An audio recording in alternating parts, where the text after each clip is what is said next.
Settle down, guys. Come on. Settle down. This is a special day. It's something new for the school.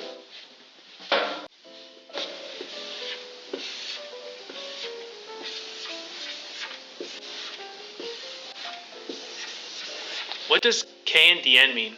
Good question. KNDN is the next big thing. We'll make videos for the school. Doesn't that sound creative? It doesn't sound so creative to me. Mark my words. 70 years from now, KNDN will still be a thing. I don't think this KSMN thing is gonna work. I like it. I think it's a great idea. Just wait for the future.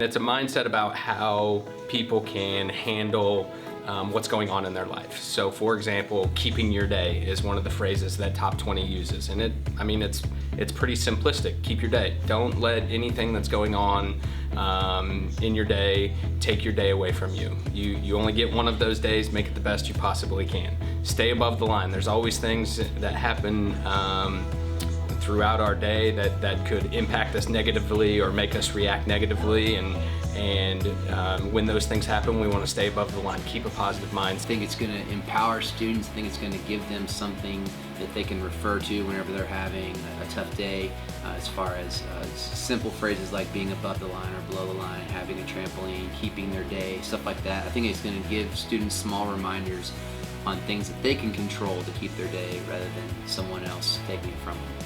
It's a mindset. When things happen to you, if you start pouting around and get mad about it, that's going below the line. Keeping a positive mindset and not letting it ruin the rest of your day is more staying above the line. What people in the top 20%, how they handle a tough situation, and this is how maybe the bottom 80 handles a situation. And sometimes each and every one of us are in that bottom 80 on certain things or certain levels, but we always want to continually try to be in that top 20 as far as how we're going to handle those particular adverse situations. We're trying teaching methods. Basically, we're going through different lessons to reach out to them, giving them different scenarios, explaining to them what it is and what it's about and how you can apply it to your everyday life.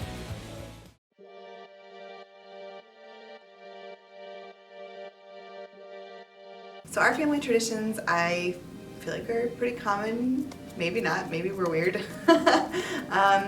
For Thanksgiving, we just all eat together. We eat deviled eggs and turkey and ham and a ridiculous amount of pies. We usually have 6 to 8 different kinds of pie for like 8 people. Our cousins come, and then our grandmas come, our other grandmas. And what we do is we just do a normal get-together and we eat Thanksgiving food, like turkey, lobster, corn, and anything you can think of, really.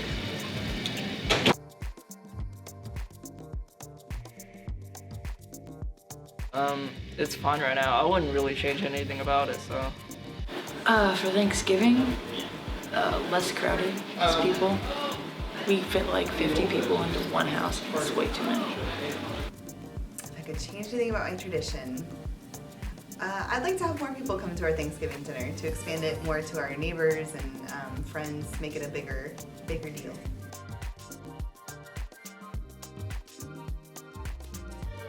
No, it's gotta be the turkey. 100%. My favorite food on Thanksgiving is pumpkin pie with lots of whipped cream on top.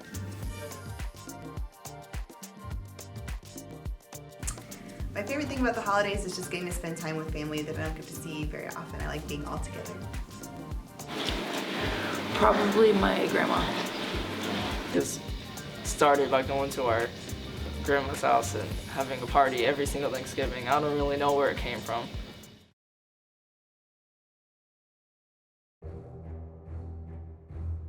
The Beast is it's an exciting haunted house that it happens only once a year for the month of October, all the way through the beginning of November. The Beast, hey man, it's a staple of downtown Hey, we also have Edge of Hell, and we have Maccabees Theater, also two great attractions that are down here for the holiday season. Your fears, basically, is what we prey upon. That's what Beast is all about. I've had people go into panic attacks. I've literally had people defecate themselves. You know, it's exciting to get dressed up and scare somebody, you know? We're the best. It's just as simple as that. Hey North, welcome to our first episode of Broke Boy Cooking. I'm your host, Reese Oler.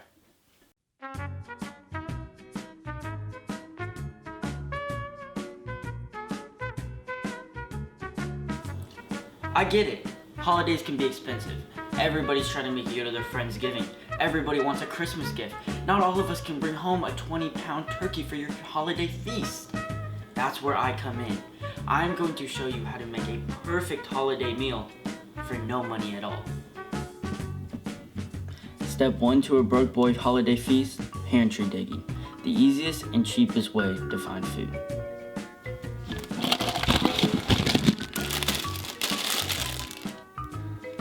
Now that you found your meal, you can now move on to step 2, reading the instructions. Some would say this is probably the most important step.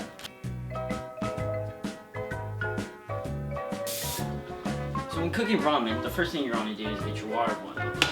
Personally, I like my ramen chopped up, so I'm going to go ahead and do that now.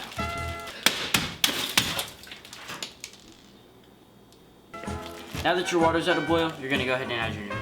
Safety is a big priority for us at Broke Boy Cooking, so we're going to go ahead and add the safety glasses.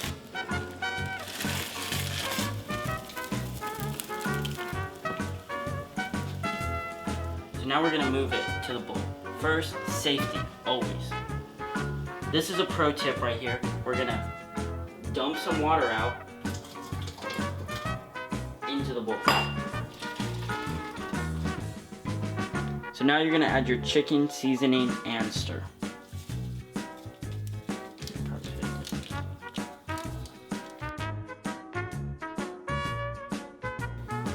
So now that you have your noodles, it's time to add some more flavor. First your salt, then some pepper. We're going to add some crushed red pepper for some spiciness. Now we got everything else.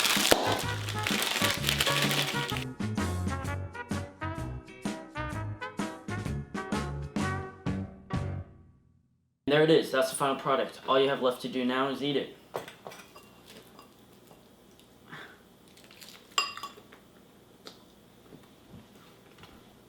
Thank you for joining us on Broke Boy Cooking. See you next time.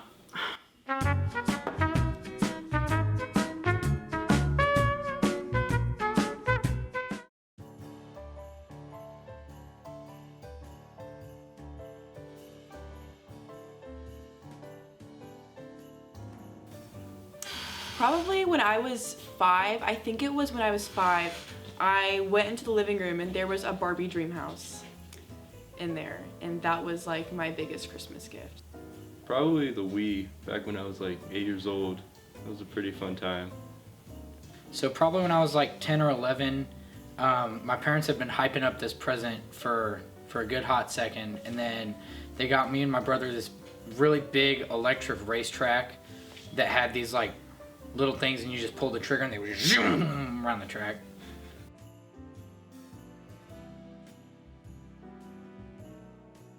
I would say as a kid, staying up till midnight, opening presents on Christmas Day, has always been fun, just being with family. We usually just wake up Christmas morning, do presents, have a meal. We might go to a family member's house, but usually we just stay home and don't do anything. Well, now that my parents are divorced, I get 2 Christmases. So Christmas Eve, I go to my mom's side of the family for dinner, and then I'll go to my dad's side to just like hang out. And we usually play, last year we played Cards Against Humanity, so that was fun. And then Christmas Day I spend with my mom, and my mom's mom, so my grandma, she usually comes in to town, and my mom will make a whole Christmas dinner and stuff, which is really good. So yeah, it's a lot of fun.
Louis Redmond. Boxing is just a passion that I've had for years, and I've always wanted to compete on high levels and turn professional. So I'm happy I finally did that. I had my second professional fight last weekend. So, you know, it's just basically me accomplishing goals.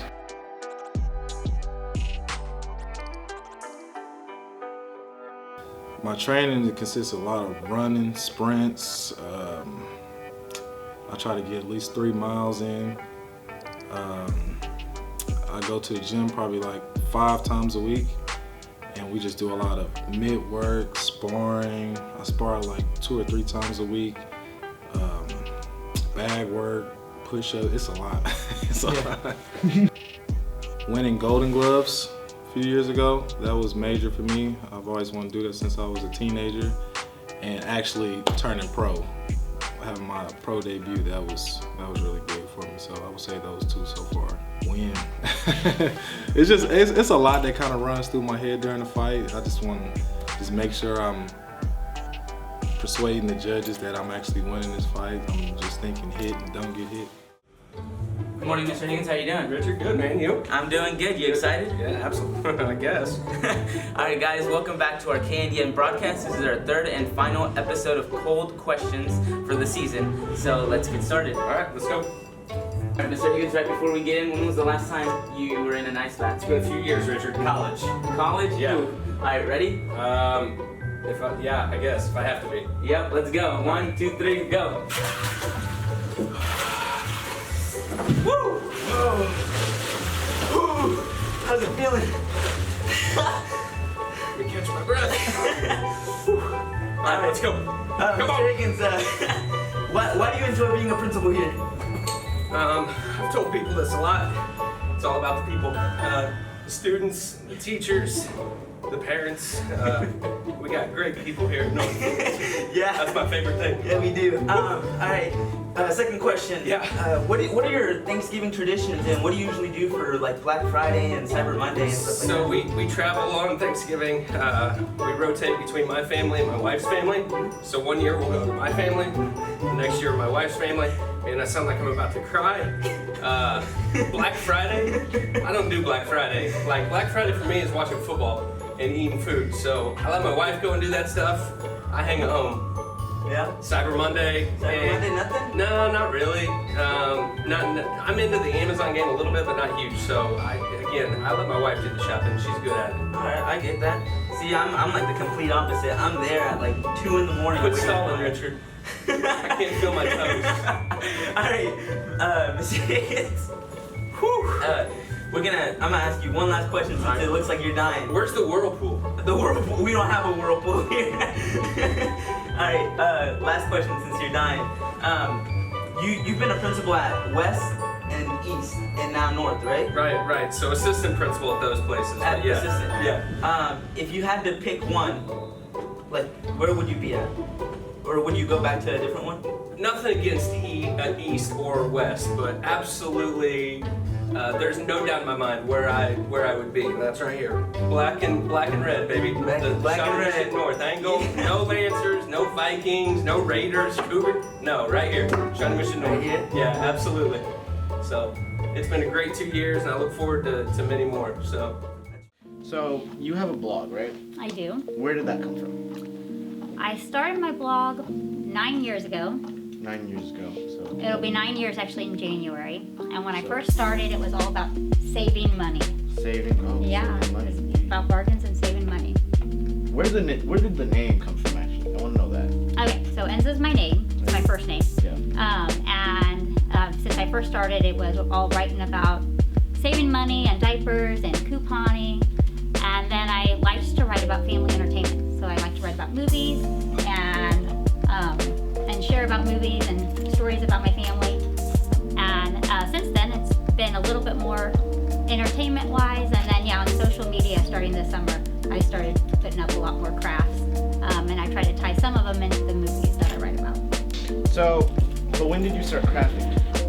Okay, so I've always had done some type of craft. So like if a movie or something wants me to write a creative post, I'll come up with like a craft or a recipe or something like that just to go along with the post, just because it's more likely to be shared more often on social media. Like people will most likely share like, hey, look at this cool craft idea for Frozen or for a movie that's coming out. I noticed on your website you have a Hotel Transylvania slime craft. Yeah. Was that like one of the deals, or was that you being creative one day sitting? That was me just being creative, trying to come up with, okay, I have to write about Hotel Transylvania, and I did both of those press junkets for Sony. And so the first one they sent my daughter and I, it was actually the second movie, but they sent my daughter and I to Miami to interview Selena Gomez. And then the next one they sent me out to LA to do a press junket. So I don't want to just be like, okay, here's 3 paragraphs and here's a picture, but I want to be like, here's a craft to go with it, and here's something that's going to attract my audience. It's mostly moms. So here's something that's going to be a fun activity to do with them if you're going to go and see the movie. Yeah. And so how do you since you teach, you blog, you're a mother, how do you balance all that? How do you balance the craft, the blog, the school, the personal life? Yeah, I have help. So I have an assistant who's been helping me probably for like 4 or 5 years, I think. And so she'll go and she'll keep my social media active throughout the day. So I noticed that there's like a picture of you and Cameron Boyce. Yeah. Like, how did that come to be? What's the story of that picture? Right, so that was, Disney invited me and 24 other bloggers to go to LA. And it was tied with ABC, Disney XD, and I don't remember which was usually there's a big movie it was tied to a movie, so I don't remember which movie that press trip was part of. But he was in a TV show, and I think it was only, they might have only had 1 or 2 seasons of it. It was called Gamer's Guide. Oh, Gamer's Guide, too. Pretty much everything. Gamer's Guide to pretty much everything, that was it. And so they actually, we got to be on set and we got to see all of the different stages that they had. And then we interviewed him, we just walk around the set, and I think they actually filmed several of the scenes of one of their episodes while we were there.